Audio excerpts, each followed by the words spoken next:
Vamos a dar inicio hoy. Buenas noches, doctor. ¿Cómo está, doctora Beatriz? Un gusto de tenerlos a todos. Buenas noches. Como decía, mi nombre es Marcos Agurto y vamos a hacer el desarrollo de la sesión correspondiente al diplomado con respecto al accidente de tránsito. No sé si con respecto a la sesión anterior ha quedado alguna duda. Estuvimos hablando sobre la responsabilidad penal en los casos de accidente de tránsito. Y si en caso hubiera alguna pregunta, encantado de poder absolverla, ¿no? Porque parece que ayer por ahí puede haber quedado algo no aclarado. Bueno, recapitulando un poco y como haciendo una introducción al tema, habíamos explicado de que este evento denominado accidente de tránsito, una vez que se produce, va a generar un daño. Entonces, no va a haber accidente sin el daño. Propiamente dicho, para el ámbito jurídico, el término incluso accidente no tiene una connotación, ¿no? O sea, es decir, en ninguno de los ámbitos se trata el tema accidente. Por ejemplo, ¿no? En el ámbito civil no se trata el tema accidente de tránsito, sino el tema de daños. Entonces, cuando se ocasiona un daño, hay un deber de indemnizar. Esta es la regla de la responsabilidad civil, ¿no? Y que sabemos que existen dos formas, la contractual y la extracontractual. Cuando el daño se produce sobre un bien jurídico protegido, en este caso la vida, el cuerpo y la salud, entonces van a ser la responsabilidad penal. En ambos casos, tanto en la responsabilidad civil como en la responsabilidad penal, quien va a ser el primer interviniente va a ser el efectivo policial, ¿no? No es, particularmente, pienso que no es muy exacto, no que no sea correcto, sino que no es muy exacto hablar de una responsabilidad civil por accidentes, porque estamos hablando propiamente del daño causado, ¿no? Entonces, cuando ocurre el daño, hay un deber de indemnizar y dentro del establecimiento de la responsabilidad, es decir, a quién corresponde la responsabilidad, se van a analizar las conductas. Hemos visto que en el ámbito civil la responsabilidad es objetiva, es decir, no parte de un hecho contrario a las normas, o sea, de un ilícito, si así, por así decirlo, sino basta con que tengamos un daño y que este daño se haya ocasionado en el ejercicio de una actividad riesgosa o en el uso de un riesgoso. Entonces, como que el término accidente de tránsito o la importancia, por ejemplo, de tener un informe policial en que se establezca factor predominante contributivo, como que no resulta, bueno, necesario, ¿no? Aunque les voy a decir que en el ámbito de los seguros, que es un tema que vamos a tratar cuando veamos el SOAT, sí, ¿no? Porque se trata de un contrato que tiene ciertas cláusulas y estas cláusulas, en algunas de ellas son cláusulas de exclusión, es decir, que no se cubren con el seguro. Y muchas de ellas, estas cláusulas de exclusión, las compañías de seguro las han direccionado hacia las conclusiones de los informes policiales. Es decir, que si el informe policial dice, por ejemplo, ¿no?, que se pasó la luz roja o que excedió el límite de velocidad, ¿no?, o que tenía la licencia vencida, entonces el seguro dice, bueno, eso está dentro de mis cláusulas. Entonces ahí sí es muy importante, ¿no?, este tema de tener el informe para conocer, ¿no?, cuáles fueron las conductas y cómo enmarcan, si es que lo hacen dentro de las exclusiones. Más en el ámbito civil no lo es tanto, ¿no? Porque el ámbito civil lo que requiere es que la conducta antijurídica, de hecho, es una conducta genérica, ¿no? Y dice que nadie tiene derecho a dañar, o tenemos el deber de no dañar. O dicho de otra forma, el dañado no tiene el deber de soportar el daño. Entonces, como que la antijuricidad en la responsabilidad civil no está dada por una infracción que se haya cometido o por un comportamiento contrario a las normas. Basta con que, porque es una responsabilidad civil objetiva, de que se haya utilizado un vehículo automotor o se haya realizado esta actividad riesgosa peligrosa, que es la conducción de un vehículo. En el ámbito penal sí, ahí cambia un poco, porque como vimos en el módulo anterior, se requiere establecer no solamente que hubieron lesiones, que hubo un vehículo automotor, la relación causal también, o sea, quién es el que ocasiona las lesiones. Esto es muy importante, quizás ayer no nos dio tiempo para hablarlo, pero es muy importante que en la responsabilidad penal o para el establecimiento de responsabilidad penal se tenga que establecer, porque el centro es la lesión. Entonces, ¿cuál fue el mecanismo de producción de la lesión y cuál fue la conducta idónea para ocasionar esa lesión? A ver, voy a explicarlo, ¿no? Un padre está con su hijo, están regresando de la playa, el hijo era un deportista, tablista, están regresando en su camioneta de la playa y van por una carretera, la Panamericana Sur, de noche, y en esas circunstancias un conductor de un camión, un camionero que había estado ingiriendo bebidas alcohólicas, sube a su camión para dirigirse a su domicilio y pretende realizar una vuelta, o sea, ingresar a la calzada para dar una vuelta. En esas circunstancias es que venía la camioneta con este señor y se estrella contra la parte lateral del camión. Es decir, cuando el camión estaba ingresando a la calzada, lo impacta, lo embiste en forma lateral, ¿no? Y el joven, el niño, muere. O bueno, un joven tablista, ¿no? Entonces, aquí el centro del ámbito de la responsabilidad penal es la muerte, es decir, cómo es que se producen las lesiones que ocasionan la muerte.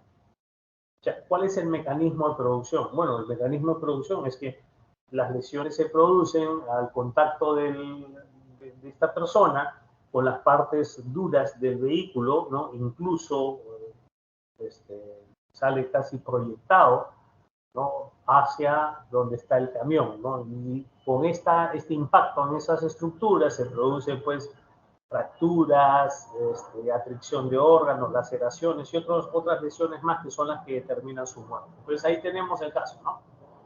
¿Cómo es que muere?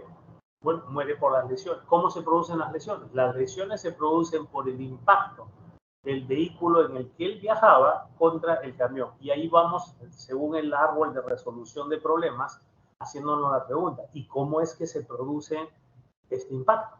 Ya sabemos que muere por la lesión se produce por el impacto, y ahora viene una pregunta, ¿y cómo se produce el impacto? Bueno, es un impacto denominado choque por embiste. ¿Y por qué se produce el impacto? ¿No? ¿A razón de qué se produce el impacto?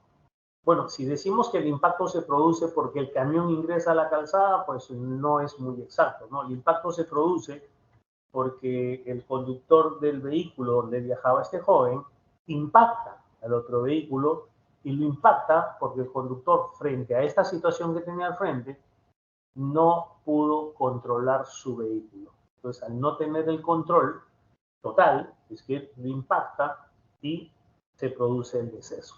Bien, ahí tenemos entonces que tenemos que analizar es por qué lo impacta, o sea, cuál es la causa del impacto. Bueno, es porque no mantuvo control y porque no mantuvo el control.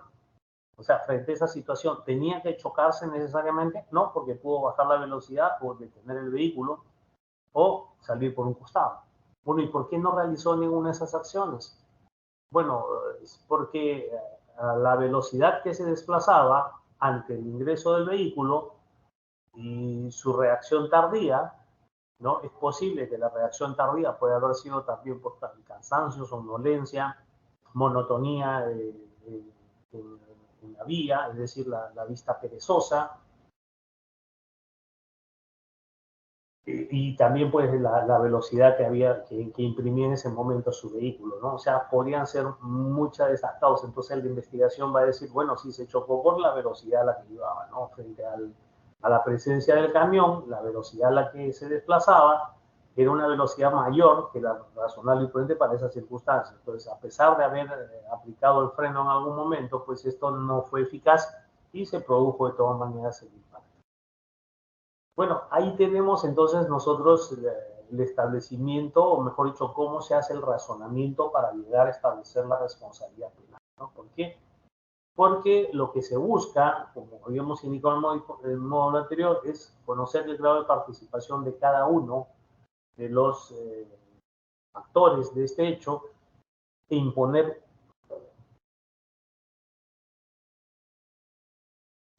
una pena. ¿no? Eso es lo que busca, ¿no? El Estado. Y por medio de ello un efecto disuasivo para que se respete este bien jurídico protegido. Eso es, en síntesis, lo que hemos avanzado hasta ahora. Hoy día nos toca ver una responsabilidad que, bueno, en lo penal tampoco hay responsabilidad por accidente de tránsito. En el ámbito penal hay responsabilidad por el delito de lesiones u homicidio culposo. Esa es la responsabilidad que se debe establecer en el ámbito penal. Entonces, eh, el accidente de tránsito, ¿dónde queda? Nos hacemos esa pregunta, ¿no? ¿Es verdad que existirá esa categoría? ¿Qué cosa es el accidente de tránsito? Entonces, si lo que vemos en el ámbito civil es la indemnización por los daños causados y hay toda una lógica para esta, en la cual se ve pues la antijuricidad, el daño, el factor de atribución y la relación causal, que son los elementos de la responsabilidad, es decir, para que el juez establezca que hay responsabilidad, va a tener que dar esos pasos, es decir, va a tener que en el proceso establecer que verdaderamente existieron y luego de ello no va a indicar el monto que corresponde para la reparación. Eso creo que no se escuchaba a lo mejor, ¿no? Bueno, el monto de la reparación. En el ámbito de la indemnización, ¿no? En el ámbito penal, lo que se busca es conocer el grado de participación de cada uno, o sea, qué actos realizaron cada uno de los participantes para que finalmente se produzca el deceso o se ocasionen las lesiones en la persona e imponerle una pena. Bueno, la tercera responsabilidad que tenemos que ver hoy día es lo que se denomina la responsabilidad administrativa. Y esto es un tanto extraño, le voy a decir, ¿por qué? Hay una corriente en que dice que sí, hay una responsabilidad administrativa, ya que para que se produzca este desajuste entre los elementos del tránsito y finalmente los daños que trascienden jurídicamente, ha tenido que darse la vulneración de algunas normas. Como dijimos en otros módulos, no siempre se da esto, ¿eh?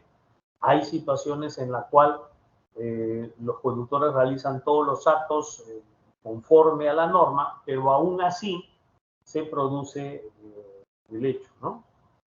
Entonces, cuando dicen de que la responsabilidad administrativa consiste en las infracciones administrativas, pues las infracciones administrativas tienen un tratamiento y como se explicó en la primera, o bueno, como vamos a ver en las próximas clases, la infracción administrativa o la infracción de tránsito no guarda relación con un riesgo, con un peligro o con un daño. Es totalmente ajena, totalmente independiente. Y lo explico con un ejemplo, ¿no?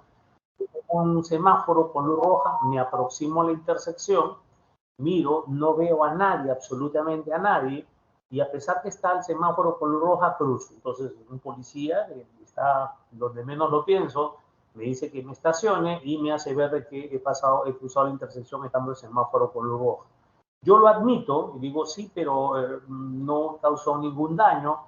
Además, no he puesto en peligro a nadie porque no había nadie. Como usted puede ver, la calle está desierta. Entonces, esta lógica no es la apropiada. ¿Por qué? Porque en las infracciones administrativas no se requiere que exista un peligro latente. No es necesario. Es como podríamos decir, es una sanción a la desobediencia. Yo le dije a usted que no cruce, que si está el semáforo rojo usted no debe cruzar la intersección y usted lo hizo. Eso es lo que se castiga. Entonces, ¿cómo encaja aquí el accidente? ¿Hay en el reglamento de tránsito alguna prohibición a participar en accidentes, ocasionar accidentes? No, porque intrínsecamente todo el reglamento está orientado a conductas que si yo las observo, pues voy a evitar accidentes. Entonces, ¿en qué consistirá la responsabilidad administrativa? Hay algunas corrientes en que indican que, bueno, la responsabilidad administrativa está en las consecuencias, es decir, si tú participas en un accidente, va a haber algunas sanciones en el ámbito administrativo. Por ejemplo, voy a poner un ejemplo, ¿no? Si yo tengo un vehículo que presta servicio público de transporte y he tenido un accidente de tránsito, ese vehículo no puede reintegrarse a la flota para prestar el servicio en tanto no pase una inspección técnica complementaria. Pero esto es una medida de prevención, esto no habla tampoco de responsabilidad. Vamos a ver algunos elementos del reglamento de tránsito. Creo que ustedes todos conocen esta norma. Vamos a ver algunos aspectos del reglamento de tránsito para entender si es que finalmente esta noche, o poder establecer esta noche, si verdaderamente existe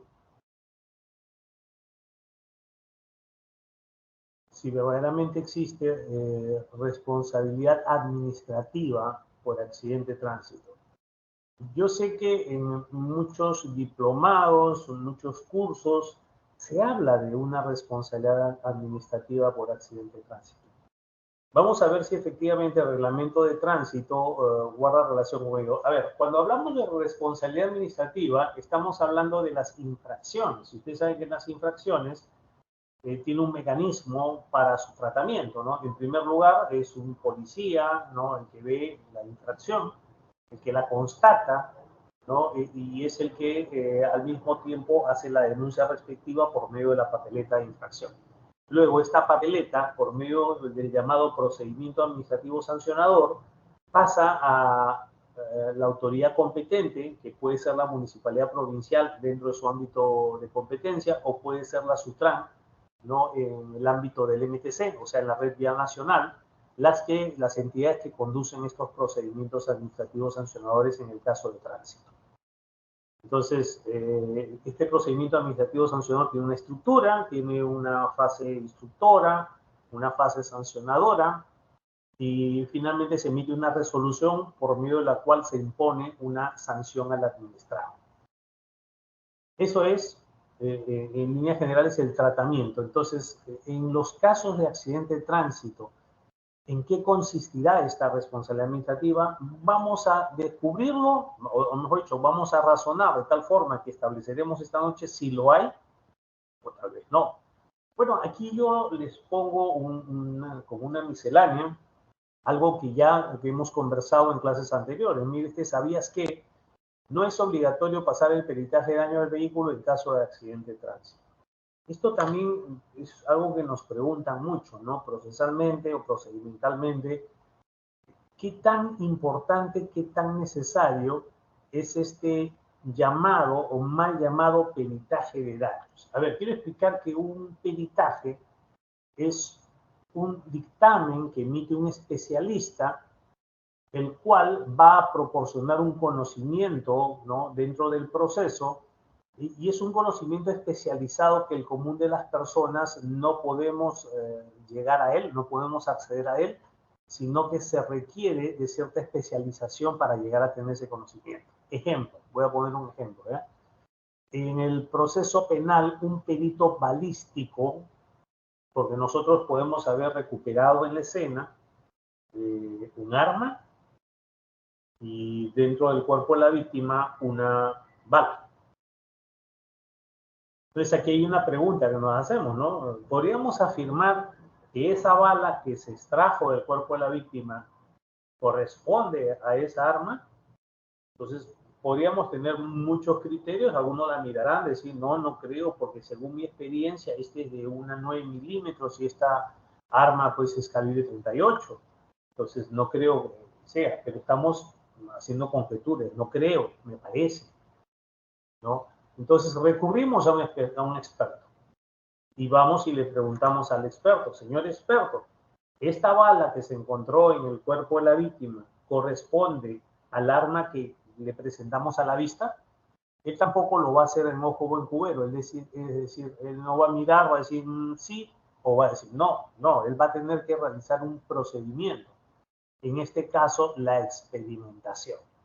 ¿Sí? Va a realizar experimentos con el arma de tal manera que va a identificar cómo es que son los proyectiles que esta arma va a expulsar, ¿no? Y luego va a hacer un análisis comparativo utilizando determinados elementos para contestar a la pregunta. Entonces, si en el proceso tenemos una duda de, oiga, ¿esto corresponde?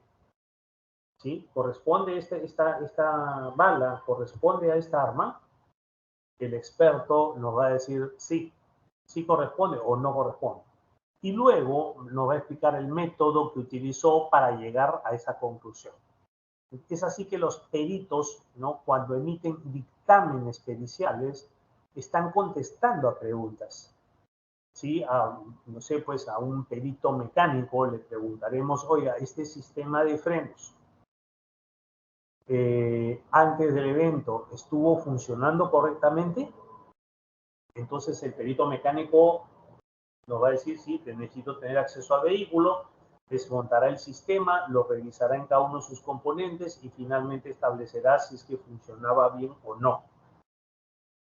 Y lo va a hacer por medio de un dictamen. Pues bien, este mal llamado peritaje de daños que nos piden en las comisarías, ¿verdaderamente es un peritaje? Conteste una pregunta. A ver, la pregunta ¿cuál sería? ¿El vehículo tiene daños? Sí, y eso no necesito ser un perito para poder afirmarlo. Sí tiene daños. ¿Qué daños tiene? Es la pregunta. Y bueno, y simplemente por la observación y con una pequeña capacitación podríamos decir, bueno, sí tiene abolladura, tiene torsión, desprendimiento, y vamos a indicar la parte del vehículo en la cual se observa ese daño. Entonces, eso no es un peritaje porque no tiene un procedimiento. Eso se llama una constatación. Entonces, lo que en verdad es el llamado peritaje de daños, en realidad es una constatación de daños. Es un certificado en el cual se hace el policía a cargo, hace una constatación, en la cual en un documento de fecha cierta va a dar fe que hay daños y los va a describir y va a decir dónde están. De tal manera que una vez que yo tenga ese certificado, porque es necesario para mí, ya puedo llevar el vehículo a repararlo. O sea, ya puedo hacer las reparaciones. ¿Por qué? Porque ya hay un documento de fecha cierta en el cual se han perennizado los daños. Por eso digo, esa es una constancia, es un certificado. Pero esa constancia, ese certificado, va a emitirse o se va a solicitar por interés o necesidad del administrado y no de la administración. Es decir, yo como administrado deseo perennizar los daños. ¿Para qué quieres perennizar los daños? Bueno, porque voy a hacer una demanda y voy a utilizarlo como medio probatorio para demostrar la existencia de daños o cómo quedó daño al vehículo después del evento. Entonces, como yo necesito tener ese certificado, ese documento, yo lo solicito. Pues no es cierto que esto sea obligatorio, porque no es obligatorio, es de acuerdo a la necesidad. Es como, por ejemplo, un ejemplo, ¿ya?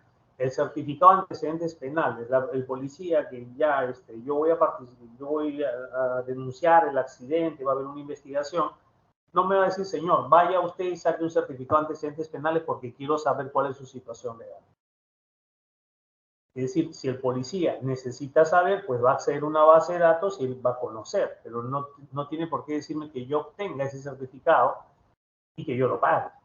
Entonces, este llamado peritaje de daños no es obligatorio, ¿ya? No es obligatorio. Entonces, bueno, ¿y por qué afirmo que no es obligatorio?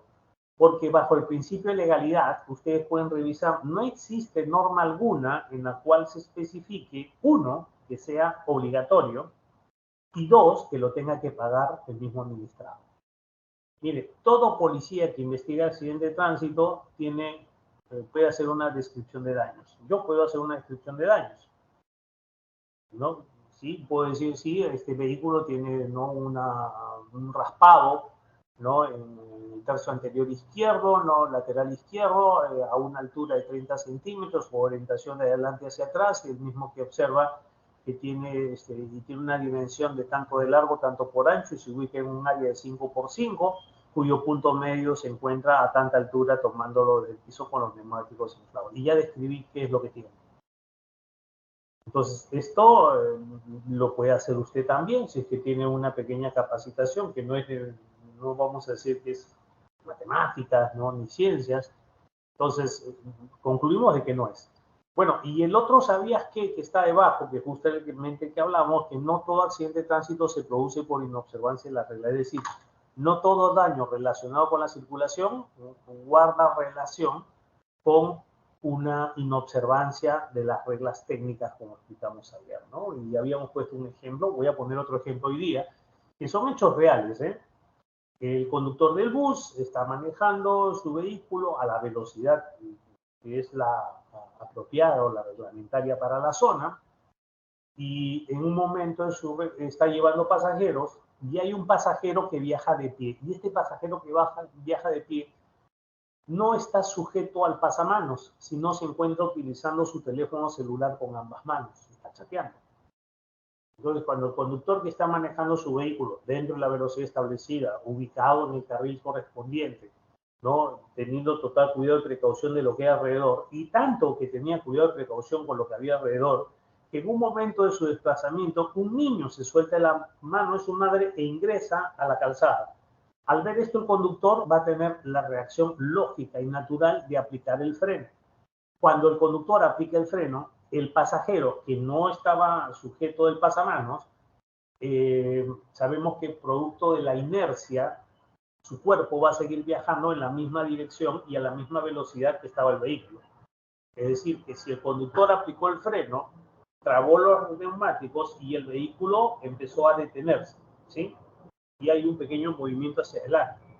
Este pasajero que no estaba sujeto, cuando el conductor aplicó el freno, también continuó su cuerpo viajando en la misma dirección y a la misma velocidad que se desplazaba el vehículo, la diferencia es que no tiene ruedas trabadas, y avanzó de tal manera que cayó en el hueco, o mejor dicho, donde está la escalera al costado del conductor, porque era un bus, ¿no? En ese espacio, con un pequeño pasamano, esa escalera para entrar al bus, para subir, ahí es donde cae esta persona y se ocasionan lesiones de gravedad, terribles, terribles lesiones.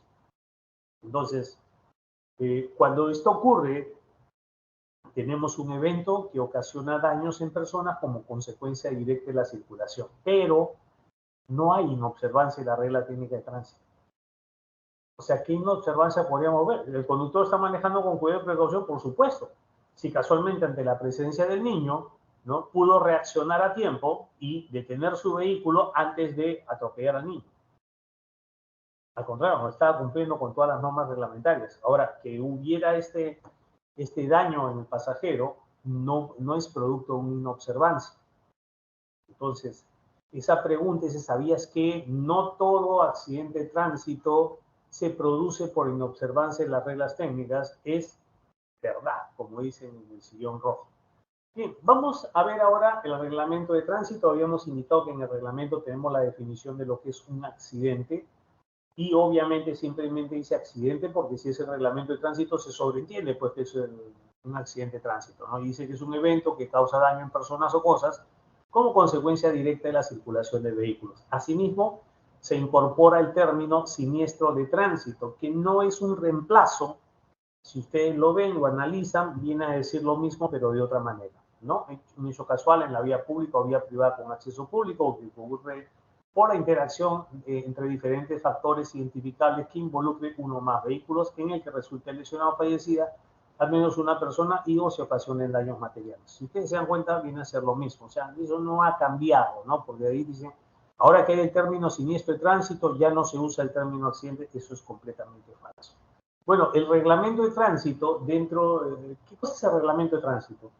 Esta parte también tenemos que analizar. El reglamento de tránsito es un cuerpo legal, un cuerpo normativo, que regula nuestra conducta, o sea, los desplazamientos, movimientos y nuestra estancia en el espacio público. Entonces, nosotros dividimos el espacio físico en dos, en privado y en público, ¿no? Entonces, en lo privado no hay problema, el Estado no tiene nada que ver dentro de eso, pero en lo público, en el espacio público, como es un espacio de dominio público, entonces todos los ciudadanos, podríamos decir, podemos utilizarlo, pero ante la heterogeneidad, es decir, la diferencia que hay entre los usuarios de ese espacio, porque algunos lo harán en un vehículo, otros lo harán caminando, otros lo harán en un vehículo camión, otros lo harán en un ómnibus, otros lo harán en un bus, en una cúster, en un auto, una bicicleta, un triciclo, un patín, ¿no? En fin, vamos a tener diversas formas y otros lo harán a pie, y dentro de los que van a pie vamos a tener pues los altos, los bajos, los gordos, los flacos, vamos a tener los niños, los ancianos, los discapacitados, los cochecitos de compra, los cochecitos de niños, vamos a tener también al vendedor ambulante, es decir, vamos a tener un mar de características o de roles que cumplen los usuarios de la vía. Bueno, cuando los usuarios son tan disímiles entre ellos, es decir, no hay heterogeneidad, ¿no? Son completamente distintos, entonces se requiere un conjunto normativo para regular el uso del espacio público. Y eso es el reglamento de tránsito. El reglamento de tránsito podríamos decir que es el conjunto, el compendio en el cual se expresan los deberes y las prohibiciones que se imponen a los diferentes usuarios de la vía. Porque eso es prácticamente el reglamento. Dentro de las normas legales, dentro de la clasificación, se le denomina o entra en la clasificación del tipo de normas prescriptivas o proscriptivas. ¿Por qué? Porque tiene en su contenido una serie de deberes y prohibiciones. Entonces ahí vamos a encontrar, por ejemplo, que el conductor tiene que manejar siempre con las dos manos en el volante y que está prohibido conducir y utilizar cualquier objeto, aparato, lo que fuera, que no me permita tener ambas manos en el volante de dirección. Entonces ahí tenemos, por ejemplo, una prohibición, ¿no? Un deber, por ejemplo, ¿no? El deber de que si yo llego a una intersección y vengo por la vía que va por la izquierda, tengo el deber de ceder el paso al que viene por la vía de la derecha. Entonces, eso es en esencia el reglamento de tránsito. Ahora, el reglamento de tránsito tiene varias partes, ¿no? No solamente los deberes y prohibiciones para conductores y peatones, sino para diferentes roles, ¿no? Usuarios de la vía, propietarios de inmuebles, autoridades competentes, constructores de obras, dueños de talleres, propietarios de vehículos. Entonces, el reglamento tiene gran cantidad, ¿no? Expresa gran cantidad de deberes y prohibiciones a las personas o a los seres humanos en los diferentes roles que va a cubrir dentro del tránsito. Entonces, va a tener una parte de los deberes y prohibiciones para cada uno de ellos y va a tener una segunda parte en la cual va a especificar cuáles son los procedimientos ante determinadas situaciones. Y esto es lo que se llama la parte organizacional. Ahí está en el reglamento de tránsito, ¿no? El procedimiento sancionador, los puntos, el registro vehicular, es decir, algo que no tiene que ver con un deber o una prohibición, pero sí va a expresar cómo debe ser organizado, ¿no? Otros detalles para el uso del espacio público. Y entonces, cuando se produce un daño, es decir, cuando la interacción de los elementos del tránsito termina en estos sucesos de consecuencias no deseadas, entonces se denominan accidentes de tránsito. El reglamento también especifica en el artículo 282 el deber de la policía. Fíjense, ahí está dando un deber a la policía. Ahí no está hablando del conductor, del peatón. Este artículo 282, perdón, es un ejemplo. ¿Qué cosa es lo que está haciendo el legislador ahí? Le está indicando a la policía, o le está imponiendo, perdón, un deber. Dice, la Policía Nacional del Perú debe estudiar y analizar los accidentes de tránsito para establecer su causalidad y obtener conclusiones que permitan adoptar medidas para el diseño del sistema de prevención. Como lo vimos en el módulo 1, la investigación de los accidentes no es para hallar culpables, sino para conocer las causas y proponer sistemas de prevención. Luego el 283 ya especifica le impone otro deber. Miren, interesante, otro deber. Dice, la Policía Nacional de Perú debe publicar anualmente información estadística sobre accidentes de tránsito, indicando el grado, naturaleza y característica de los mismos. Entonces, ya empieza el tratamiento. Vamos a hablar ahora como les decía, el reglamento no se refiere, muchas personas dicen que el reglamento es un conjunto de tránsito, es una norma, un conjunto de disposiciones para los conductores de vehículos y peatones. Falso. Basta con ver este artículo 22. Observen este artículo 22. Dice, responsabilidad solidaria. Dice, la autoridad competente, según su jurisdicción, y los constructores de una obra vial o de una obra que se ejecute en la vía, sean empresas privadas o organismos públicos, son solidariamente responsables por los daños que se causen a terceros debido a la falta de señalización que advierta la ejecución de obras o a su insuficiencia y o inadecuada instalación y mantenimiento. A ver, tenemos una obra, dice, dos categorías, ¿no? La autoridad competente dentro de su jurisdicción. ¿A qué se refiere dentro de su jurisdicción? Hay dos autoridades competentes, ¿no? Una va a ser el MTC a través de Sutran en las vías que forman parte de la red vial nacional y el otro va a ser las municipalidades provinciales, que son las que van a tener responsabilidad o van a ser competentes sobre las vías urbanas, las vías vecinales, ¿no? Y también vamos a tener las vías regionales, ¿no? Que es una segunda categoría. Entonces tenemos tres categorías, ¿no? Nacional, regional y local. Y cada uno tiene una autoridad. Entonces el artículo comienza diciendo eso, ¿no? La autoridad competente, ¿cuál autoridad? Depende en qué vía estamos. Muy bien. Dice, según su jurisdicción. Y los constructores de una obra, claro, porque la autoridad competente, ellos mismos por sí no salen a parchar o a renovar la vía, limpiarla de escombros, ¿no? Muchas veces se terceriza esos servicios, es decir, se contratan empresas o contratistas para que ellos hagan estas obras. Entonces dice, la autoridad competente según su opinión y los constructores de una obra vial. Empezamos. Constructores de una obra vial. Punto uno, el supuesto uno es, están construyendo una carretera. No hay una carretera, la están construyendo, recién la están haciendo. Ese es el primer caso. Dice, o de una obra que se ejecute en la vía. Ahí cambia la figura. Ya la vía existe, pero lo que se está haciendo es quizás dándole mantenimiento, haciendo un parchado, o en esta vía no se está haciendo un trabajo propiamente de la vía, sino se está arreglando, se están instalando una red de desagües o fibra óptica, ¿no? Sistema tendido eléctrico. Entonces, dice, la autoridad competente, según su jurisdicción, los constructores de una obra o de una obra que se ejecute en la vía, es decir, cualquiera de estas que estamos hablando, sean privados o públicos, son solidariamente responsables, es decir, lo explicábamos ayer, ¿no? Un acreedor tiene varios deudores y ellos se obligan en forma solidaria. Por lo tanto, el acreedor puede dirigir sus esfuerzos de cobranza hacia cualquiera de ellos.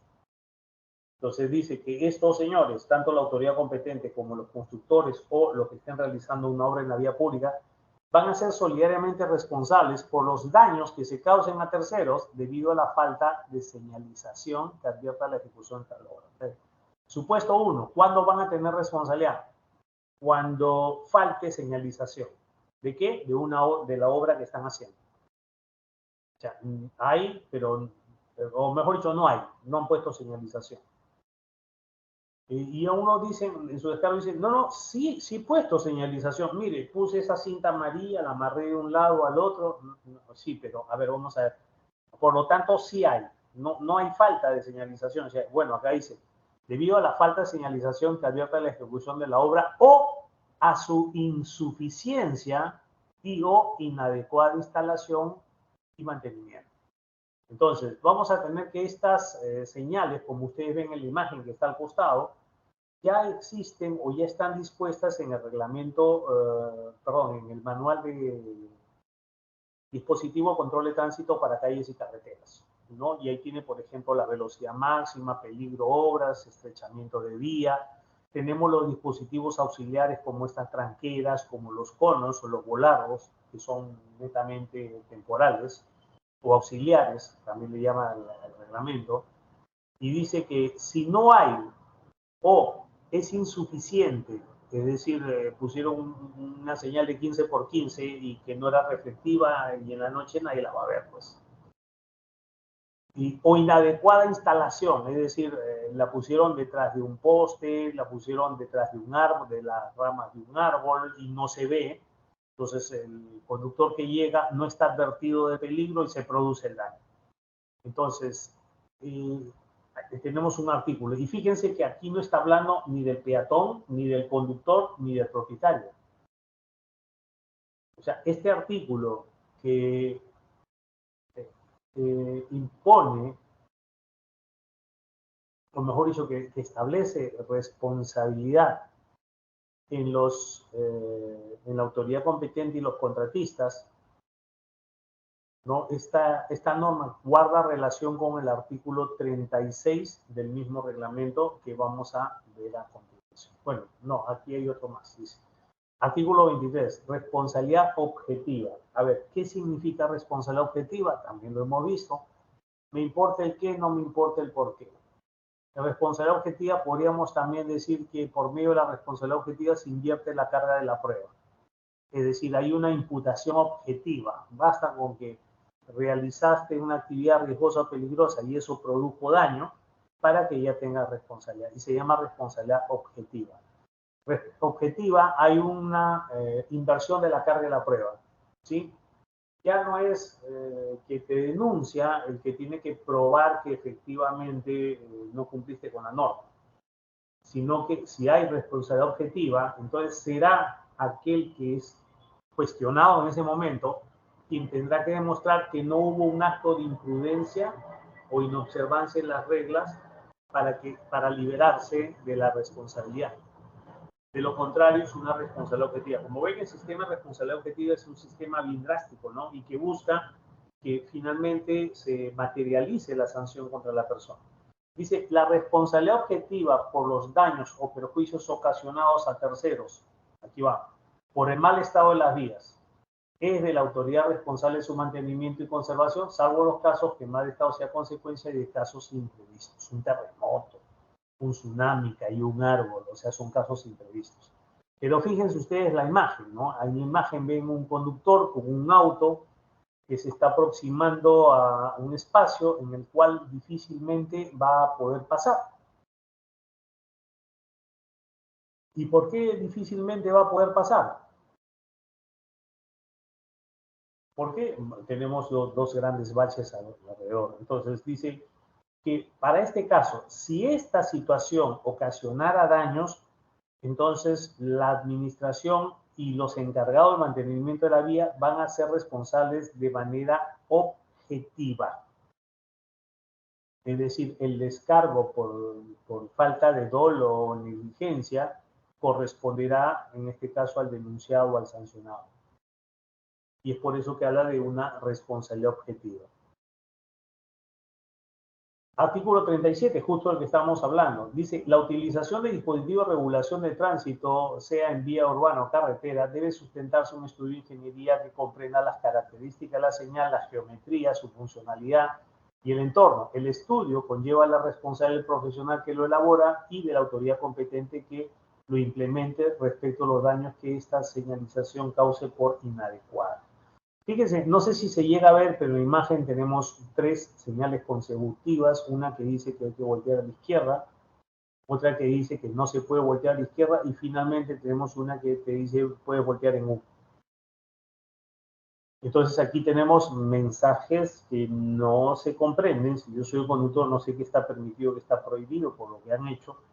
Entonces aquí se establece responsabilidad en la administración. Mira lo que dice, que cada señal que se coloca en la vía, sea en la carretera o en la vía urbana, se debe sustentar en un estudio de ingeniería. Es decir, no es que yo soy el alcalde y necesitamos poner una señal aquí, entonces llamo a los obreros municipales, digan un hueco, ponemos un palo, copiamos una señal del reglamento y la colocamos en el lugar. No.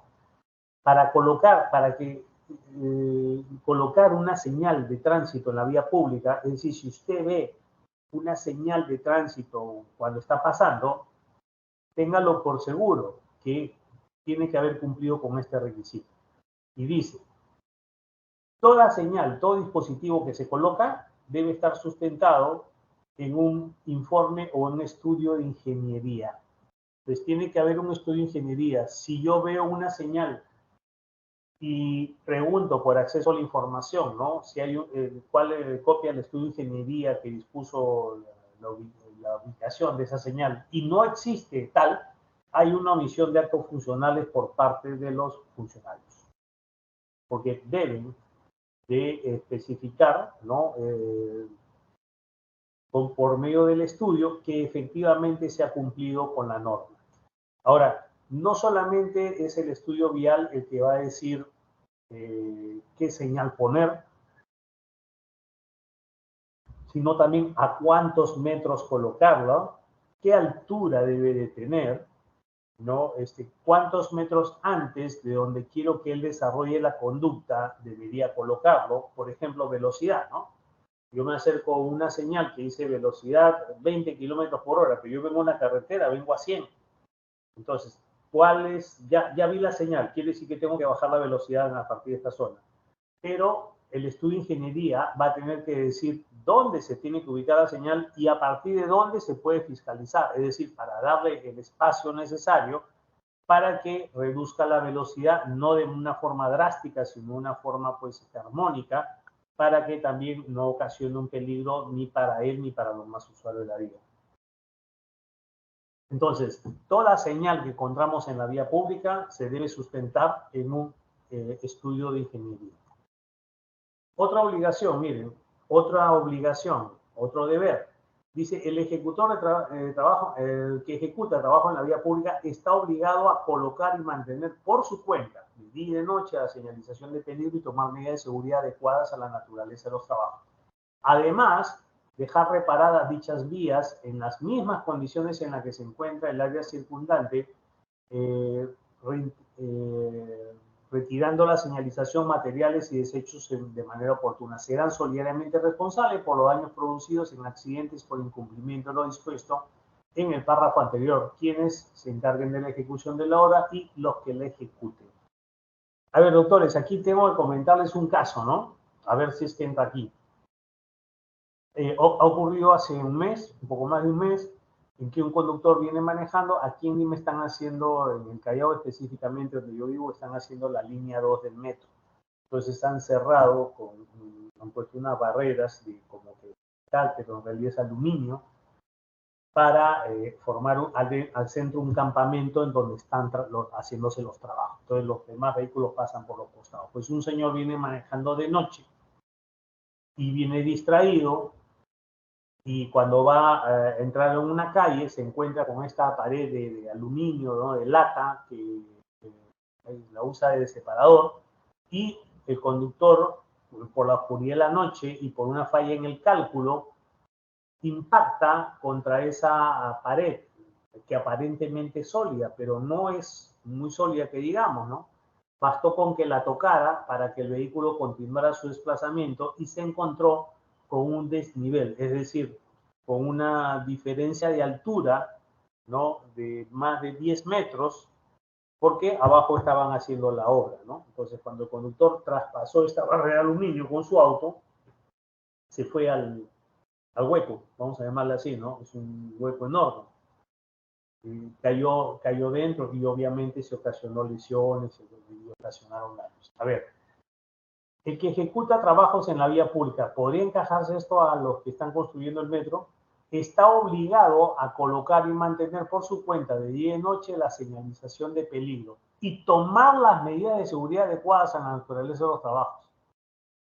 O sea, no solamente que ponga señalización, porque a veces vienen y dicen, sí, pero yo no tengo ningún tipo de responsabilidad porque yo puse la señalización. Sí, pero acá no solamente dice señalización, dice, y aparte de la señalización, tomar medidas de seguridad adecuadas a la naturaleza de los trabajos. Es decir, no basta con colocar una señal. No basta, o sea, con eso yo no me libero de responsabilidad. No, pero yo puse la señal. Sí, pero eso no te libera. sino que además de ello debes de tomar medidas de seguridad adecuadas. ¿Cuáles son? Usted tiene que ver cuáles son las adecuadas para que evitar que pase lo que supuestamente va a suceder, ¿no? Un accidente, como ven ustedes en la imagen, ¿no? Se volteó el camión. Aquí tenemos otro mandato, ¿no? de la autoridad. Aquí vamos a tener dos más, ¿no? Obligaciones. Fíjense que las obligaciones del peatón que están en el artículo 61 y las obligaciones del conductor que están en el artículo 82 prácticamente son las mismas. ¿Qué es lo que cambia? ¿Qué es lo que cambia? La condición, ¿no? De peatón y de conductor. Por eso dice, el peatón debe acatar las disposiciones reglamentarias que rigen el tránsito y las indicaciones de los efectivos de la Policía Nacional Perú asignado al control de tránsito, goza de los derechos establecidos en este reglamento y asume las responsabilidades que se deriven en sus cumplimientos. Si ustedes fijan lo que he leído el título, el encabezado, el asumillo, la primera línea del artículo 61 y todo el cuerpo del artículo 62 y ya se han podido dar cuenta de que son exactamente lo mismo, lo único que cambia es el rol. En un caso dice el peatón debe acatar y en el otro caso dice el conductor debe acatar.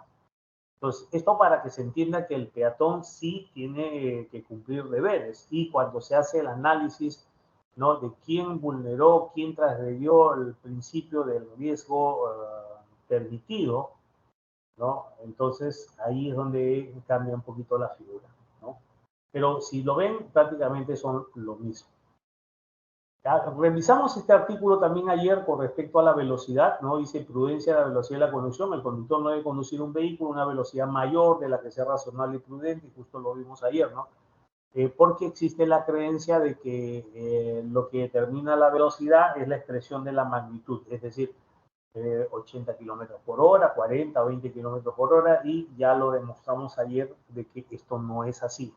El conductor primero le dice, tú tienes que conducir de acuerdo a tu razonamiento.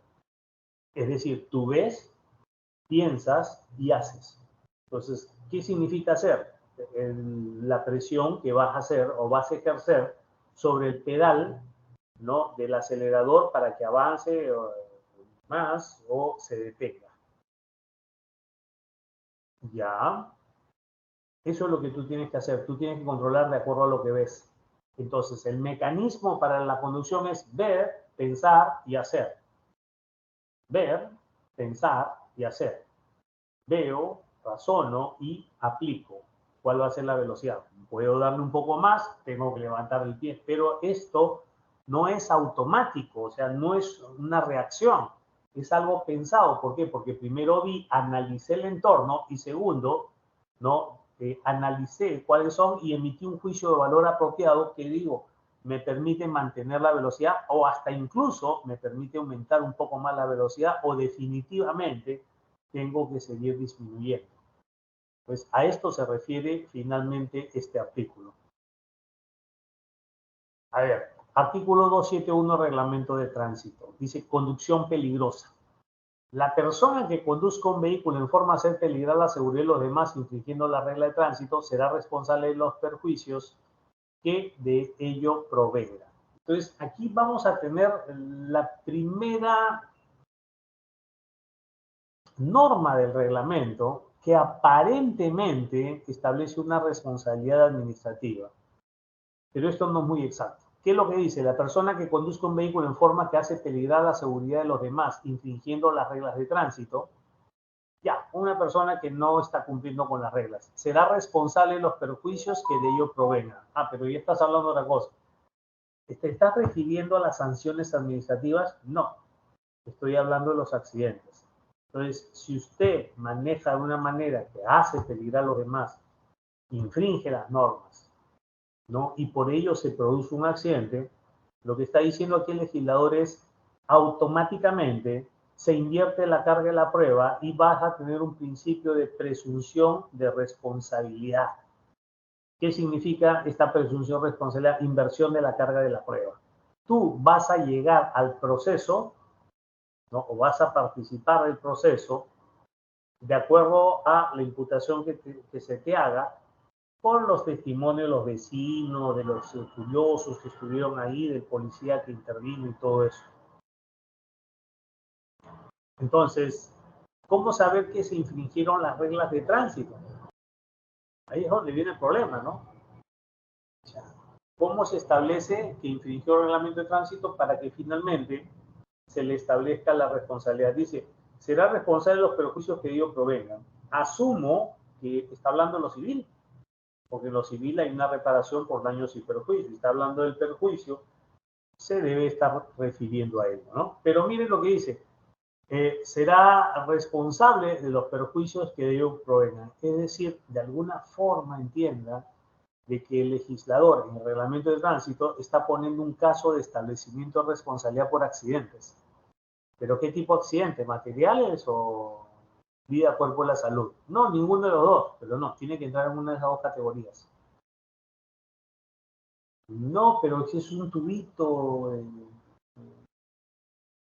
pequeño, no, no. Si usted infringe las reglas de tránsito, obviamente, y por producto de esta infringir las normas, usted causa un perjuicio, entonces dice lo que se va a establecer responsabilidad. ¿Pero qué responsabilidad? ¿Civil? ¿Responsabilidad penal? ¿A qué se refiere ese reglamento? ¿O será responsabilidad administrativa? Vamos a continuar viendo. Artículo 272. Aquí viene una presunción. Y sabemos que una presunción significa inversión de carga de la prueba. Si a usted se le presume inocente, en tanto no se demuestre su culpabilidad, quiere decir que la carga de la prueba la va a tener su acusador. ¿Sí? Aquí hay una presunción de responsabilidad en un accidente al conductor que incurre en violaciones a las normas establecidas en el presente reglamento. Pero cuando habla de responsabilidad, está hablando de una presunción. Es decir, si a ti se te ha establecido que has incurrido en violaciones a las normas establecidas en el reglamento y por haber incumplido esas normas ocasionaste un daño, se presume que eres responsable del hecho. Ahí tenemos entonces por qué hay una corriente que habla y dice de que sí existe responsabilidad administrativa en los accidentes de tránsito, porque aquí está, pues, ¿no? Se presume responsable de un accidente, no dice del daño, no dice que tiene el deber de indemnizar, no dice de la pena, está hizo responsable de un accidente. ¿A quién? Al conductor que incurre en violaciones a las normas establecidas en el presente reglamento. ¿Qué significa esta presunción? Inversión de carga de la prueba. Yo soy el conductor que participó en el accidente y que lo participé luego de haber incurrido en violaciones a las normas establecidas. Muy bien. Aquí tú tienes una presunción de responsabilidad y por medio de esta inversión de carga de la prueba, para liberarte de la responsabilidad, tú tienes que probar. A ver, me dan por favor un segundo, si me permiten tener un segundo porque estamos atendiendo. Beatriz, ¿me permite tomar 2 minutos?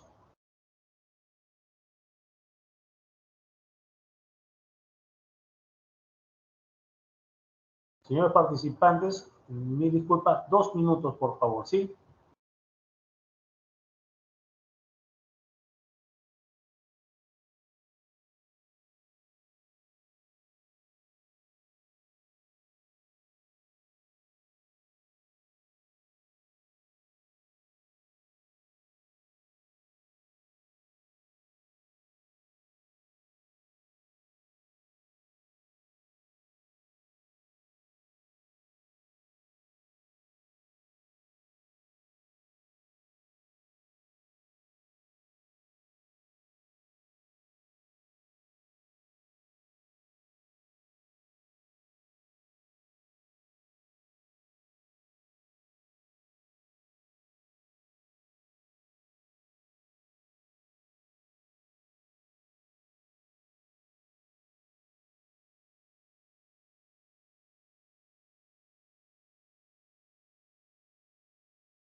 Bien, mil disculpas por la interrupción, ya estamos de vuelta.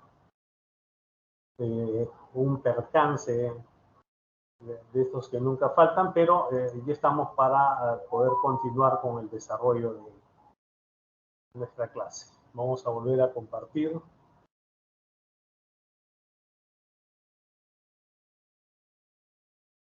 Bien, decía que teníamos aquí la presunción, ¿no? Y las presunciones, son 4 las presunciones que vamos a encontrar nosotros en el reglamento de tránsito y que, como les digo, lo que genera estas presunciones es la inversión de la carga de la prueba. Es decir, aquel que ingresa al proceso con una presunción va a tener que derribarla, ¿no? La presunción puede ser de culpabilidad o puede ser una presunción liberatoria de responsabilidad, ¿no? Como por ejemplo en la presunción de inocencia, la presunción de licitud, la presunción de validez del acto administrativo, ¿no? Son presunciones que defienden algo, pero también hay presunciones de culpabilidad, como por ejemplo, ¿no? Aquí hay una presunción de responsabilidad. Se presume responsable de un accidente al conductor que incurre en violaciones a las normas establecidas en el presente reglamento. Aquí tenemos otra presunción en el artículo 273 del reglamento. Se presume responsable de un accidente al conductor que carezca de prioridad de paso o que cometió una infracción relacionada con la producción del mismo, sin perjuicio de la responsabilidad que pueda corresponder a otro conductor que aún respetando las disposiciones pero pudiendo evitar el accidente no lo hizo. Vamos a explicar este artículo porque es muy importante. A ver, ¿qué es lo que dice aquí? La presunción de responsabilidad, nuevamente, no me especifica si es responsabilidad civil o responsabilidad penal, pero dice que hay una responsabilidad. ¿A quién? Al conductor que carezca de prioridad de paso. A ver, prioridad, derecho, preeminencia, privilegio de paso, es aquel que tenemos en un área común. O sea, hay un área de la vía que es un espacio común. Las intersecciones tienen esta característica. Entonces, es un lugar en el cual la regla dice que uno lo va a usar en un momento y luego le va a trasladar al otro para que lo use también. O sea, lo vamos a usar alternativamente de acuerdo a la prescripción de la norma. Y esta alternancia es una alternancia cronológica. Es primero uno y luego el otro. ¿Sí? Entonces, aquel que no, de acuerdo a la norma, no tiene esta prioridad, es decir, no le toca el turno para ingresar, entonces esta persona, si sin tener el turno ingresa y se produce el accidente, según este artículo 273, va a ser responsable del mismo. Dice, sin perjuicio de la responsabilidad que pueda corresponder a otro conductor, que aún respetando las disposiciones, pero pudiendo evitar el accidente, no lo hizo. Entonces, ¿qué es lo que está hablando? Si yo tengo un turno para ingresar y yo voy a cerrarme en que el turno es mío, a pesar que estoy viendo que está ingresando otro vehículo ya. Ejemplo, ya estoy manejando mi tipo, voy a llegar a un cruce y veo que hay un tráiler con 40 toneladas de concreto que está viniendo a 100 kilómetros por hora y va a querer ingresar primero a la intersección. Pero yo me cierro y digo, no, pero yo tengo la preferencia porque vengo a la vía preferencial y además, de acuerdo al derecho de paso, es mi turno para ingresar. Pero ya es tu turno. Y el otro conductor parece que no tiene ninguna intención de respetar tu turno. Entonces, si tú te diste cuenta de esa situación, si tú eres consciente de ello, ya entonces tu turno no puede ser exigido. Entonces, por eso dice, sin perjuicio de la responsabilidad que pueda corresponder a otro conductor, que aún respetando las disposiciones, pero pudiendo evitar el accidente, no lo hizo. Yo veo muchos conductores que tienen esta mala leche de meter el carro, ¿no? Entonces ya ven que el otro está cruzando o que el ciclista ya está pasando y dicen, no, pero yo vengo por la preferencial y tratan de meterle el carro como para asustarlo. Bueno, lo que dice la norma es que si yo insisto en esto y ocasiono el daño, van a hacer la presunción de responsabilidad. Artículo 274. En los accidentes de tránsito en que se produzcan daños personales o materiales, este artículo comienza con una redundancia, porque todo accidente de tránsito produce daños materiales o personales. Ya hemos dicho, porque si no hay daño, no hay accidente. Él o los participantes están obligados a avisar o informar a la autoridad policial. se presume la culpabilidad del o de los que no lo hagan y abandonen el lugar del accidente. A ver, acá tenemos otra presunción. Se presume la responsabilidad de aquel que luego de un accidente no da aviso a la policía y se retira. Entonces aquí ya nos estamos haciendo una pregunta. A ver, doctor, ¿en qué parte de la responsabilidad civil o de la responsabilidad penal podrían incorporarse estas presunciones? A ver, yo le voy a dar la respuesta. Deberían incorporarse. ¿Por qué no se hace? ¿No? ¿Por qué no se hace? Bueno, por una razón. Fíjense el encabezado, Reglamento Nacional de Tránsito, Decreto Supremo 06. O sea, una norma infralegal, porque sabemos que en la pirámide que se tenemos la Constitución, la ley, las normas también con rango de ley, y luego vienen los decretos supremos, resoluciones supremas, y vamos bajando en la pirámide, ¿no? Entonces, ¿qué es lo que sucede en nuestro país? En nuestro país no tenemos ley de tránsito, porque esto debería estar en una ley. Si esto estuviera en una ley, o sea, si fuera con norma, con rango de ley, entonces los jueces, cuando ventilan los casos de responsabilidad civil o penal producto de hechos de tránsito, aplicarían estos artículos en la parte procesal. Pero ¿por qué no lo hacen entonces? Ah, porque está en un reglamento. Y aquí es donde se pierde. Dice, bueno, si está en un reglamento, ¿dónde se usa? ¿Dónde lo aplico? Si me voy al ámbito civil, me dicen, no, señora, acá preeminencia de las normas procesales del derecho civil y la doctrina. Bueno, me voy al ámbito penal. Señor, aquí, no, acá hay preeminencia del derecho penal y el procesal penal. Entonces, ¿a dónde voy con estas normas? ¿Para qué sirven? Ah, ya. Te voy a explicar qué es lo que ha pasado. Este reglamento, bueno, se ha tomado, porque en esto no vamos a ser sinceros, tampoco vamos a inventar algo, ¿no? Vamos a inventar la pólvora acá. Se supone que hay reglamentos en otros países, entonces los funcionarios que han hecho el reglamento, pues han hecho un copy-paste, han sacado lo mejor de very best, lo mejor de cada uno de estos reglamentos y ha parchado y ha hecho uno nacional, ¿no? Ahora, ¿cuál ha sido el problema? De que en esos países no tienen reglamento, tienen ley de tránsito. Argentina tiene ley de tránsito, Colombia también, México, España tienen ley de tránsito. Entonces, como tienen una ley de tránsito, estos artículos forman parte de la ley de tránsito. Pero han sacado artículos de la ley y lo han pegado en un decreto supremo. Entonces, el decreto supremo tiene otro nivel. Entonces, el juez de tránsito, el fiscal de tránsito, o el juez civil, o los juzgados de paz letrado de tránsito, cuando van a resolver casos, lo hacen en base al procesal civil y procesal penal, más no al reglamento de tránsito. Y es que, como digo, nosotros no tenemos ley de tránsito en nuestro país.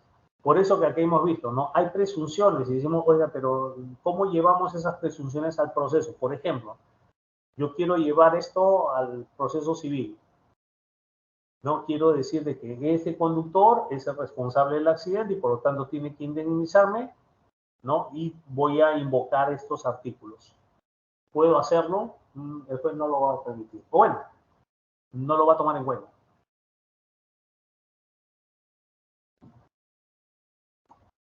A ver, acá tenemos otra presunción, pero aquí es cuando le quitan a alguien, mejor dicho, le quitan la protección. Miren lo que dice acá. El peatón goza del beneficio de la duda y de presunciones a su favor, en tanto no incurre en graves violaciones a las normas de tránsito, como cruzar la calzada en un lugar prohibido, y es un listado, ¿ya? Cruzar la calzada por un lugar prohibido, pasar delante de un vehículo detenido, parado o estacionado, habiendo tránsito libre en la vía respectiva, transitar bajo la influencia de alcohol, drogas o estupefacientes, cruzar intempestivamente o temerariamente la calzada, bajar o ingresar repentinamente para intentar detener un vehículo, o subir o bajar de un vehículo en movimiento o por el lado izquierdo. Entonces, aquí, ¿qué es lo que tenemos? Yo he escuchado horrorizado que hay, incluso lo escuché a un fiscal en un proceso, una audiencia, en el cual decía, bueno, que acá está demostrado que el peatón ha actuado de manera imprudente. ¿Por qué? Porque ha incurrido en una de estas, en uno de estos hechos, en estas violaciones a las normas de tránsito, ¿no? Y acá está la lista. 1, cruzar por lugar prohibido. 2, pasar delante de un vehículo detenido. 3. justo el peatón hizo uno de estos, por lo tanto, y aquí viene lo terrible, se absuelva al conductor. Es decir, no podemos establecer responsabilidad toda vez que, escuchen esto, que el peatón es el responsable de lo que ha pasado. ¿Por qué? Porque según este artículo, el peatón no puede reclamar nada porque él ha sido el que ha violado las normas de tránsito. A ver, no, este artículo hay que leerlo bien, por favor. ¿Qué es lo que dice este artículo? Este artículo lo que dice es, mira, como el artículo es pro peatón, es decir, como es la parte débil de esta relación, es el indefenso, el que no tiene mayores conocimientos, como él está en esta situación, el Estado, a través de la norma, lo protege. Es decir, es un reglamento pro peatón. ¿Ya? Entonces dice, por lo tanto, el peatón goza del beneficio de la duda y presunciones a su favor. ¿Qué significa esto? De que si vamos a estar nosotros viendo, o mejor dicho, dentro del debate, eh, lo hizo, no lo hizo, actuó bien, actuó mal, y hay una duda al respecto, esta duda favorece al peatón. ¿Sí? Entonces, toda duda que hay dentro del establecimiento de responsabilidad es a favor del peatón. Y dice presunciones a su favor. Es decir, se presume que el peatón actuó en cumplimiento de sus deberes en tanto no existe evidencia en contrario. Entonces, hay beneficio de la ley, presunción a favor. Lo que dice este artículo es, si el peatón realiza cualquiera de estos actos, de inmediato pierde ese beneficio de la duda y esas presunciones a su favor. Pero en ningún caso autoriza al conductor a ocasionarle daños. O sea, no es eso, no es que este artículo 276 dice, y lo voy a decir coloquialmente como lo escuché decir también de un conductor, decía, no pues, pero si yo atropello al peatón y el peatón está borracho y cruzó por donde no debía, está bien muerto, pues, no me puede reclamar. ¿Por qué? Porque el artículo 276 dice que el peatón que incurre en violaciones a las normas de tránsito, ¿no? No va a tener ninguna protección. No, no, no. A ver, calmados. No dice, acá no dice eso. Acá dice, le asiste al peatón el beneficio de la duda y presunción a favor, pero si él ha incurrido en cualquiera de estas graves conductas, entonces ya no va a tener beneficio de la duda y presunción a su favor. Pero esto no le quita la protección como usuario a que no tenga que soportar la lesión o el daño que se le vaya a ocasionar. No, eso no dice acá. No dice que se le absuelve al conductor, no dice que se le libera responsabilidad porque el peatón actuó de esa manera. Una vez estaba en una comisaría, hubo un atropello y, bueno, yo estaba por otro caso y escuchaba, ¿no? Al señor que había venido, lo había traído detenido por un atropello en que había fallecido la víctima, ¿no? Entonces llega su amigo de este conductor que estaba ahí detenido y le dice, oye, mira, Julio, ¿no? No hay sin suerte, ¿ah? Y dice, ¿por qué me dices eso? Mira, le acaban de hacer el dosaje etílico ahí en la morgue al peatón que atropellaste y ni te imaginas, estaba con estado de estaba con 1.7. Y los dos se abrazaron como si hubieran metido un gol, como si hubieran clasificado al Mundial o ganado la Copa del Mundo. ¿Por qué? Porque pensaban que el hecho de la ebriedad del peatón libera de responsabilidad al conductor. Claro. ¿Y dónde dice eso? Y me dice, claro, acá pues, ahí dice que el peatón dice que va a tener protección en tanto no incurre en graves violaciones a la norma de tránsito. Entonces, como por ejemplo, transitar bajo la influencia del alcohol, ahí está, transitó bajo la influencia del alcohol, por lo tanto, eso me libera de responsabilidad. No, no te libera de responsabilidad. Simplemente le quita al peatón el beneficio de la duda y la presunción a su favor.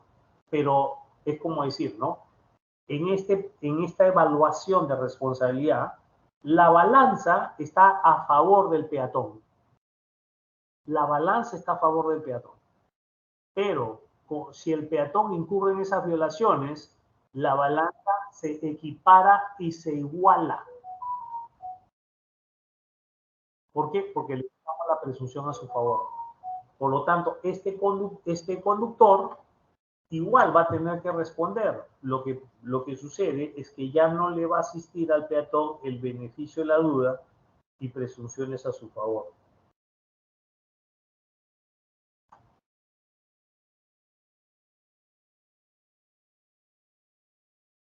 A ver, sí, aquí ya el reglamento de tránsito habla de una responsabilidad administrativa, pero esta es una responsabilidad administrativa por infracciones.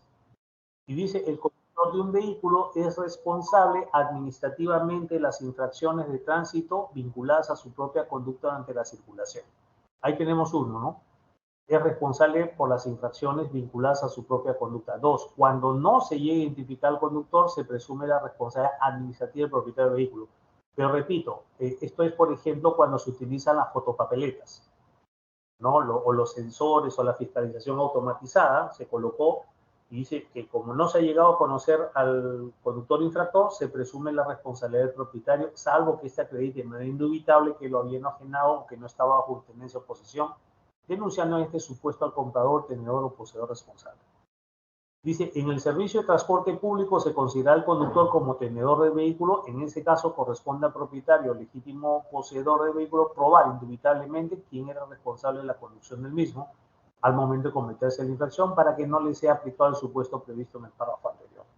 Entonces, es una forma de liberar al propietario del vehículo de esta responsabilidad presunta. Así se llama, responsabilidad presunta. ¿Cómo se le libera responsabilidad presunta? Pues, a ver, si él demuestra que no lo tenía en su tenencia o que lo había vendido, o sea, de alguna forma puede mostrar eso y se libera de esa presunción en su contra.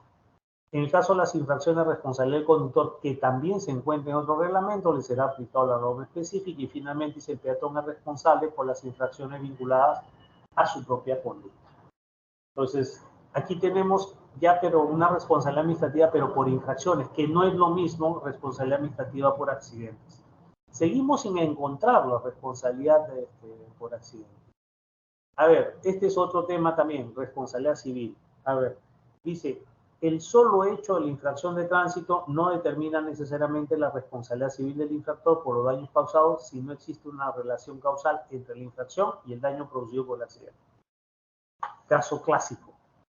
Hay un choque entre una combi y un auto, entonces las personas que viajan en el auto le reclaman a la policía y le dicen, oiga, el chofer de esa combi no tiene brevete, por lo tanto, si no tiene brevete, es responsable del accidente. ¿Por qué? Pues no tiene brevete. A ver, aquí hay que explicarle a esta persona lo siguiente. A ver, no tiene licencia de conducir. O sea, no es titular de la licencia de conducir. Eso no lo hace responsable del accidente. El hecho de no tener la licencia de conducir es una infracción, es cierto, pero lo que dice acá, el solo hecho de la infracción de tránsito, no tener brevete o licencia, es una infracción, el solo hecho de esta infracción no determina la responsabilidad civil del infractor por los daños causados si no existe relación causal entre la infracción y el daño producido por el accidente.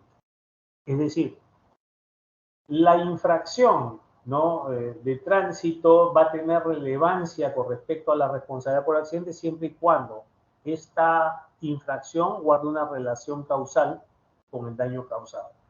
A ver, doctor, el señor tenía la licencia vencida, pero eso no guarda relación causal con el daño, por lo tanto no lo hace responsable. Doctor, y además no tenía SOAT, lo mismo, idéntico. O sea, es una infracción y el solo hecho de la infracción no le recae en responsabilidad, ¿no? Siempre que, o sea, en el supuesto que no exista relación causal entre el daño y la infracción cometida. Esto es muy importante, ¿ya? A ver, aquí en el reglamento de tránsito, en algún momento en el tiempo, creo que fue en 2019, 2017, se incorporaron estas 3 infracciones de tránsito. 3 infracciones que son los que hacen presumir que existe una responsabilidad civil, perdón, una responsabilidad administrativa por accidente. ¿Por qué? Porque hay infracciones por accidente. Miren lo que dice la infracción siguiente. Infracción, conducir y ocasionar un accidente de tránsito. Ahí está, pues, ahí está accidente, responsabilidad administrativa. Dice, ocasionar un accidente de tránsito con daños personales inobservando las normas dispuestas en el presente reglamento. Fíjense que no habla en observancia de las reglas técnicas, sino dice inobservancia de las normas. Ya sabemos que norma y regla son distintas. Aquí está hablando de las normas dispuestas en el presente reglamento. Entonces, ¿qué es lo que tenemos aquí? Tenemos una infracción primero que no tiene un correlato dentro del reglamento. A ver, me explico. En el ámbito administrativo, para que exista una infracción administrativa, se requiere primero una reglamentación y luego se crea la infracción. Es decir, por medio de la tipificación de infracciones no se pueden imponer deberes. O sea, no puede haber una tipificación que previamente no haya sido una parte reglamentada, una parte de reglamento por medio de un deber o una prohibición. Lo explico de esta manera. Si yo tengo en el cuerpo del reglamento que dice los conductores deberán tener camisa roja, ¿ok? Entonces yo ahora lo convierto en una infracción por conducir sin tener la camisa roja. Estoy diciendo una barbaridad, ¿eh? Entonces ahí tengo match. Tengo primero una reglamentación. Los conductores deben usar una camisa roja mientras estén conduciendo. Y luego lo convierto en infracción por conducir el vehículo sin tener la camisa roja. Ya está, completo. Pero ¿qué pasa si yo tengo simplemente como infracción por conducir sin camisa roja y previamente no he dispuesto que utilicen una prenda de ese tipo? ¿Qué es lo que está pasando? Bueno, eso falla al Estado de Derecho, por decir, pone un campo minado para los ciudadanos porque recién cuando cometamos la infracción nos vamos a enterar que la conducta que despliegue es infractora. Entonces, para que esto no pase, primero se tiene que reglamentar. Ahora bien, este tipo que ven acá, que dice conducir y ocasionar un accidente con daños personales sin observando las reglas de tránsito. Y acá vamos a encontrar, ¿dónde encontramos nosotros la reglamentación de este tipo infractor? Bueno, debe haber en el reglamento un artículo que diga, queda prohibido conducir y ocasionar accidentes con daños personales sin observando las reglas de tránsito. Pues no lo hay. No hay dicho deber impuesto en el reglamento. Entonces nos preguntamos, entonces, ¿cómo es que está la infracción? Bueno, la incluyeron sin observar esta regla de la Ley de Procedimiento Administrativo, que dice que primero se reglamenta y luego se crea el tipo infractor. Entonces, esto no hay. Si usted revisa el reglamento, en ninguna parte del reglamento dice, queda prohibido conducir y ocasionar accidentes de tránsito con daños personales no observando las reglas de tránsito. Ahora dice, sí, los conductores deben de cumplir con lo que dispone el reglamento, pero, vale, si yo tengo que cumplir lo que dice el reglamento, por ejemplo, ¿no? Detener mi vehículo estando la luz roja al frente, y yo me paso, y cuando me paso atropello a alguien, y le ocasiono lesiones, como dice ahí, entonces, ¿cuál será la infracción que he cometido? ¿Será pasarme la luz roja? ¿O será esta que dice conducir y ocasionar accidentes con daños personales? ¿Cuál de las dos es? ¿Serán las dos? Cuando una misma conducta derive más de una infracción, se impondrá la sanción para la más grave. No hay concurrencia de infracciones ahí. Entonces, ¿cuál sería? Bueno, un caso muy extraño. La siguiente conducta infractora descrita dice conducir un vehículo para el servicio de transporte. Entonces, fíjense, en el de arriba dice conducir y ocasionar un accidente con daños personales. No dice quién, simplemente conducir. En el siguiente infracción dice conducir un vehículo del servicio de transporte público. Infiero, deduzco entonces que la anterior se refería a los particulares, ¿sí? Conductores particulares, conductores en general, y la segunda, que está con código M38, se refiere solamente para los que participan en el transporte público. Entonces dice conducir un vehículo para el servicio de transporte público y ocasionar un accidente de tránsito con daños personales sin observando las normas de tránsito dispuestas en el presente reglamento. Esa es la diferencia que hay entre las dos. Entonces, ocasionar lesiones. Tampoco me dice qué tipo de lesiones. En ninguno. Recién me lo dice en el M39 o en el código M39 dice conducir y ocasionar un accidente de tránsito con lesiones graves o muerte observando las reglas dispuestas en el presente reglamento. Ok, a ver.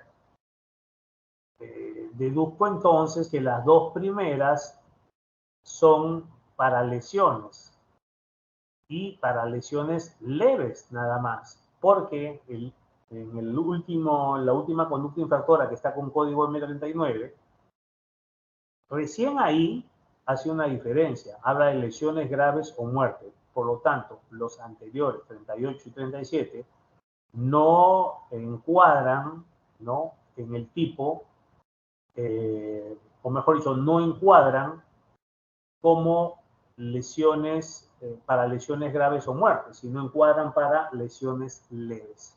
Entendemos que M37 y 38 es para lesiones leves. ¿Cuál es la diferencia entre las dos? De que una es para vehículos particulares y la otra es para vehículos de servicio público. Y lo vamos a ver también en sus sanciones. A ver, si yo conduzco un vehículo y ocasiono un accidente con daños personales, soy conductor particular, ¿qué me corresponde? M37. Dice suspensión de la licencia por 1 año, calificada muy grave, 50 puntos que me acumulan, internamiento del vehículo, retención de licencia de conducir, siempre con responsabilidad solidaria del propietario. Ahora, la siguiente conducta infractora que va con el código M38. Es decir, si el que ocasiona el accidente con daños personales es un conductor de un vehículo de transporte público, entonces ya no es una suspensión por 1 año, sino es una suspensión por 3 años. Y la medida preventiva viene a ser el internamiento al vehículo y la retención de la licencia de conducir.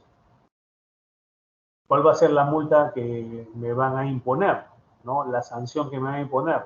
No va a haber multa, sino la suspensión de la licencia por 2 años. Mientras la que está arriba, la que está dentro del código M37, dice la suspensión de la licencia por 1 año. En cambio, la que está contenida en el código M39, la infracción, fíjense lo que trae. Dice cancelación e inhabilitación definitiva para obtener licencia de conducir. Esto, pues,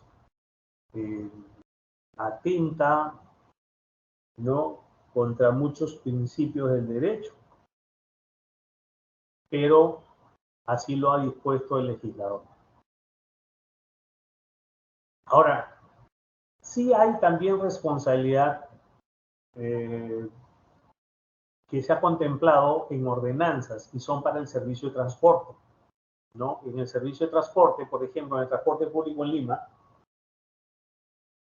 hay una ordenanza que regula ese servicio, la ordenanza 1599. Y esta ordenanza 1599, a partir del artículo 68, habla de un régimen especial ante la ocurrencia de accidente de tránsito con daños personales o materiales. Y dice, en el caso de accidente de tránsito con daños personales o daños materiales, la empresa autorizada deberá presentar ante la Gerencia de Transporte Urbano un primer informe en un plazo de 2 días de ocurrido el accidente, en el cual especifique las circunstancias, ¿no?, del accidente, detallando la ocurrencia y los daños producidos. En el caso de muerte o lesiones graves, el segundo informe debe adjuntar la copia del documento emitido por la autoridad policial sobre el accidente u ocurrencia, así como el peritaje de constatación de daños. Bien. Aquí tenemos que en el transporte público en Lima, ¿no?, se dispone este régimen especial. Ante la ocurrencia de un accidente, el primer punto es un deber de informar. O sea, usted tiene el deber, si usted es un operador del servicio de transporte público regular en Lima y tiene un accidente, usted tiene el deber de comunicar. Si usted no comunica, ya está cometiendo una infracción, al margen de su responsabilidad en el accidente. Es decir, la omisión, ¿cuál fue? No informó a la municipalidad. Si la municipalidad se entera que hubo un accidente y usted no lo informó, pues eso va a ser una infracción. No tiene que ver con la responsabilidad del accidente todavía. Luego dice así, ¿no? Dice un régimen curioso, lo dice. En caso la autoridad administrativa considere que existen indicios de la responsabilidad de la empresa sobre el accidente durante la prestación del mismo, se procederá a iniciar el procedimiento sancionador que corresponda a imponer las medidas preventivas según lo dispuesto en la tabla de infracciones y sanciones y medidas preventivas. A ver, aquí también tomarlo con pinzas. La autoridad administrativa es la municipalidad, pues porque esta es la ordenanza municipal que regula la prestación del servicio de transporte. Dice, en caso la municipalidad considere que existen indicios de la responsabilidad de la empresa ¿Y quién le va a informar de esos indicios de responsabilidad? ¿La va a deducir unilateralmente? No creo. Entonces, ¿quién es el que va a hacerlo? Ahí sale, ¿no? La misma municipalidad dice, ya, yo voy a hacer una evaluación y voy a establecer la responsabilidad. Es decir, eso se llama abocamiento indebido, porque si ya se encuentra en una vía judicial, en la parte administrativa nada tiene que ver con esto ya. Pero así lo han considerado en la ordenanza. Dice, para iniciar la prestación del servicio de transporte después de la ocurrencia de un accidente, el vehículo tiene que pasar por una inspección técnica complementaria. Esto tiene mucho de lógica. A ver, si yo tengo un vehículo, un bus, un booster, que ha participado en un accidente y ya ha resultado dañado, entonces, ¿cómo ese vehículo se puede reincorporar a la flota y prestar servicios si está dañado? Es decir, ya no tiene las mismas condiciones de seguridad. ¿Verdad? No se puede. Ya, entonces, ¿qué cosa es lo que tiene que hacer?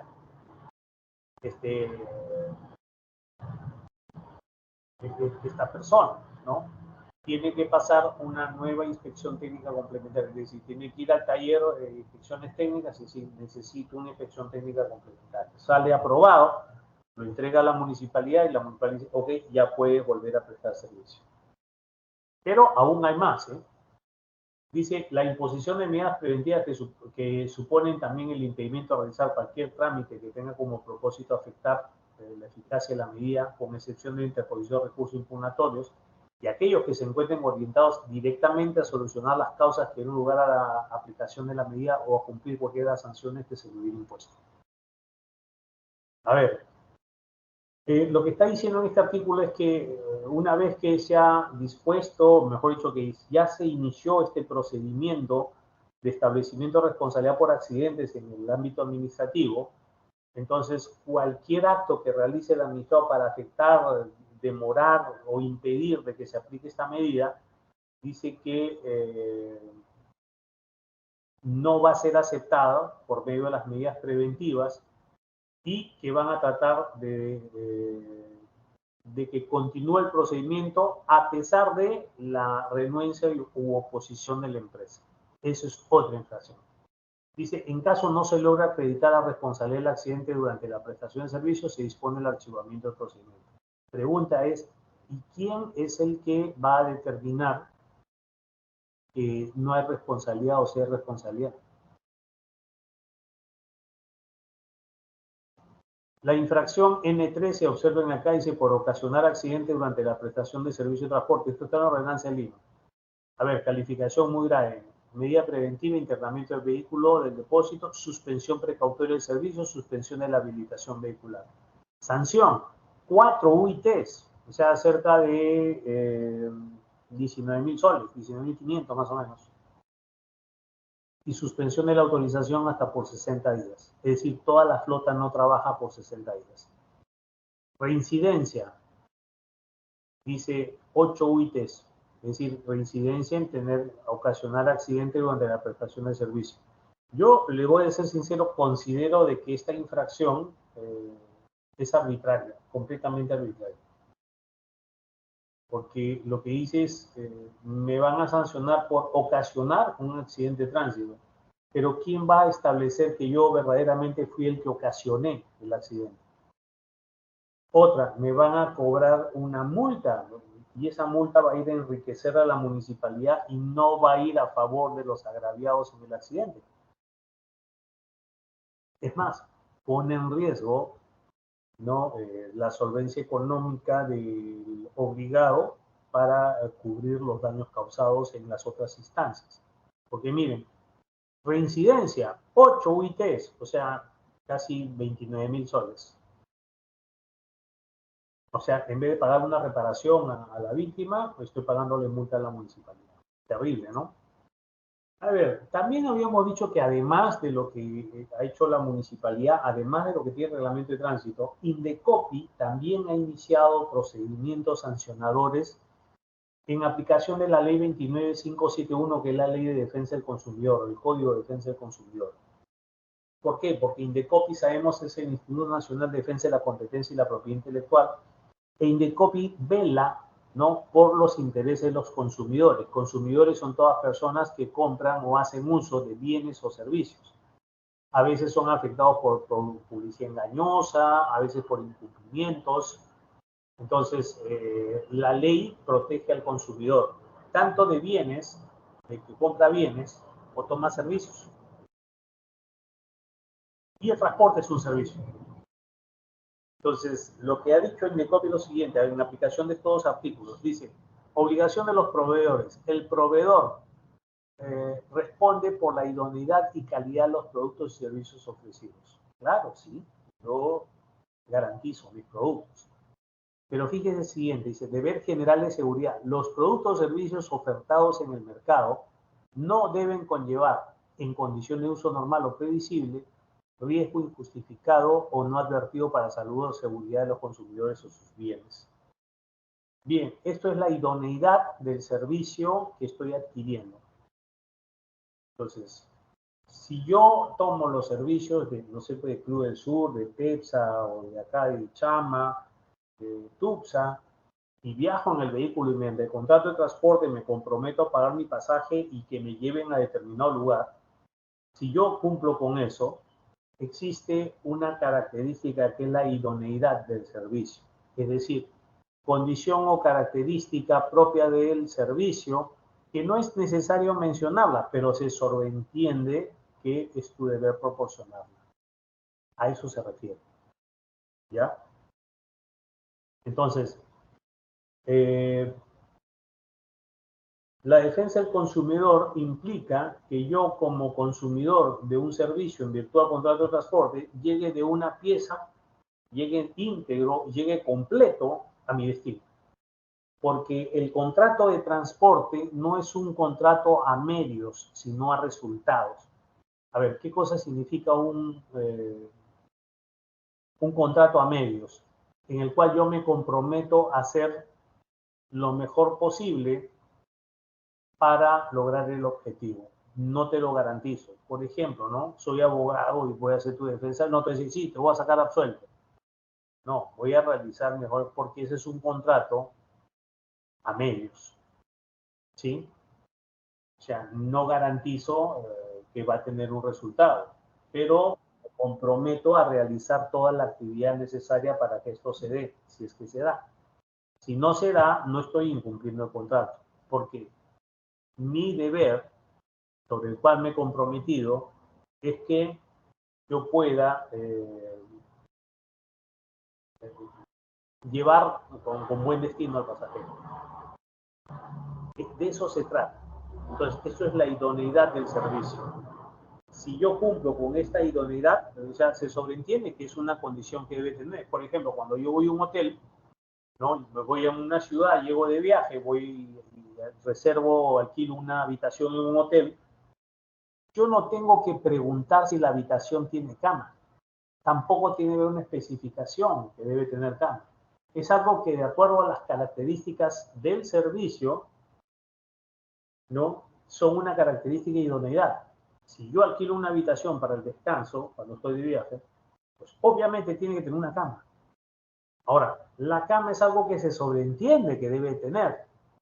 Puede tener baño compartido, baño propio, ahí están las especificaciones, pero nadie pregunta por la cama. ¿Por qué no preguntas por la cama? Porque se presume que la debe de tener.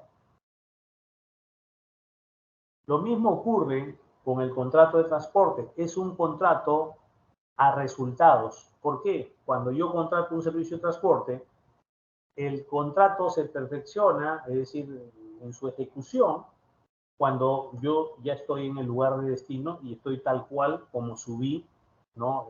En el punto de partida. O por ejemplo, contrato un servicio de transporte de carga para llevar mis espárragos de Ica hasta el puerto del Callao. Entonces, eso se llama un contrato de transporte. El contrato de transporte no es a medios, es a resultados. ¿Y qué cosas son los contratos a resultados? Aquellos en el cual se garantiza que la prestación que se ha comprometido se va a cumplir.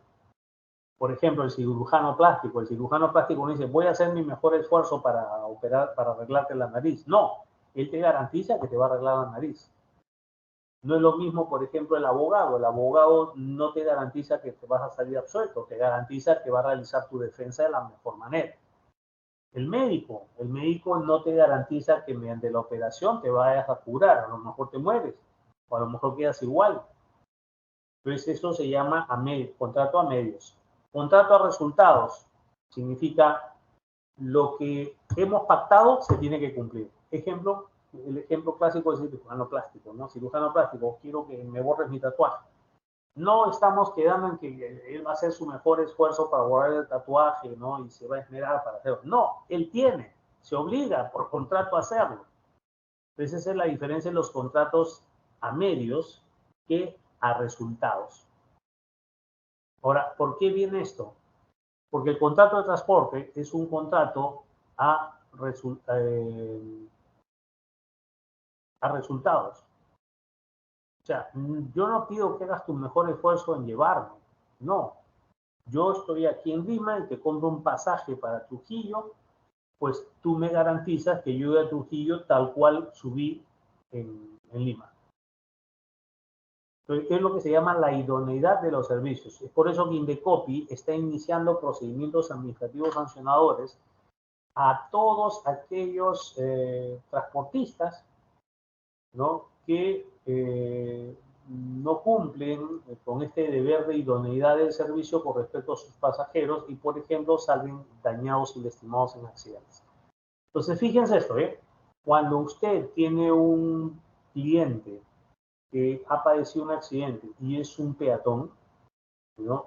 Y hay un vehículo de transporte público por medio, ya se están dando cuenta de todas las posibilidades que tenemos para que este cliente verdaderamente pues pueda tener justicia.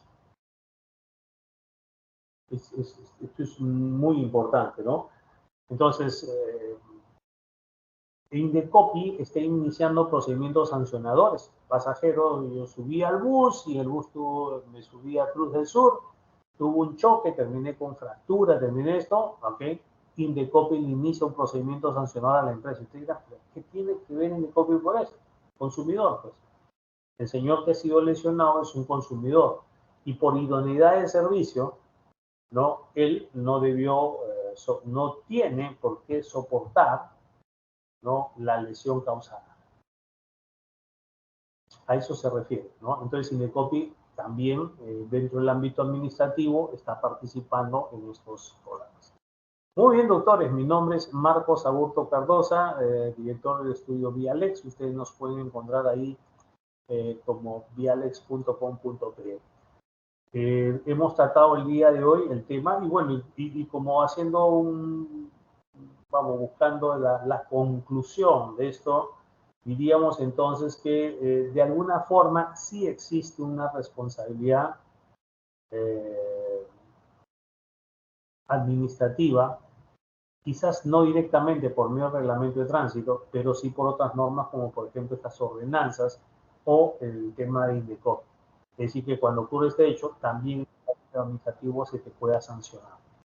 A eso se refiere, la responsabilidad administrativa por los accidentes de tránsito. No es por las maniobras, no es por las infracciones, ¿eh? Si no es consumado el hecho, en los daños causados, sí va a haber establecimiento de responsabilidad en el ámbito administrativo. Muy bien, doctores, ha sido un gusto para mí el haber estado esta noche explicándoles estos detalles.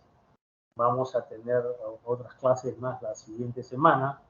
A usted, Indira, buenas noches. A todos, gracias Marco Antonio. A todos buenas noches y gracias por su participación en esta jornada. A ver, creo que Marco Antonio ha levantado la mano. Marco Antonio, sí, te cedo la palabra. Sí, doctor, buenas noches. Bueno, en primer lugar, excelente posición. Perdón, Solamente una... no escuché bien. Hola, doctor. ¿Sí se me escucha? Ahora sí. Ah, ya, doctor. Le felicitaba por la exposición, doctor. Ha quedado claro lo que me ha tocado. Una pregunta tal vez un poco alejada del tema. Sobre los Dígame. procedimientos de ejecución coactiva y la revisión judicial en el caso de estos vehículos que se encuentran en el depósito. Hasta donde entiendo es una suspensión temporal. del procedimiento de ejecución coactiva, ¿debo entenderse que estos vehículos salen o no? Esa es mi A ver, duda. ya, gracias por la pregunta. Sí, mira, y justo lo vamos a ver nosotros en el segundo módulo, en la segunda etapa de este curso, en que vamos a ver las infracciones administrativas y el procedimiento administrativo sancionador en temas de tránsito. Pero sí, gracias por la pregunta, lo vamos a ir adelantando. Hay una norma en la cual se ha dispuesto ya el chatarreo de los vehículos cuando están en el depósito. Entonces, si es producto de una infracción de tránsito o de transporte y el vehículo termina en el depósito, pasado 30 días de que la resolución de sanción quedó firme, entonces el vehículo, el propietario, tiene que recoger su vehículo. Si no lo hace, se le declara el vehículo en abandono y pasa al chatarreo.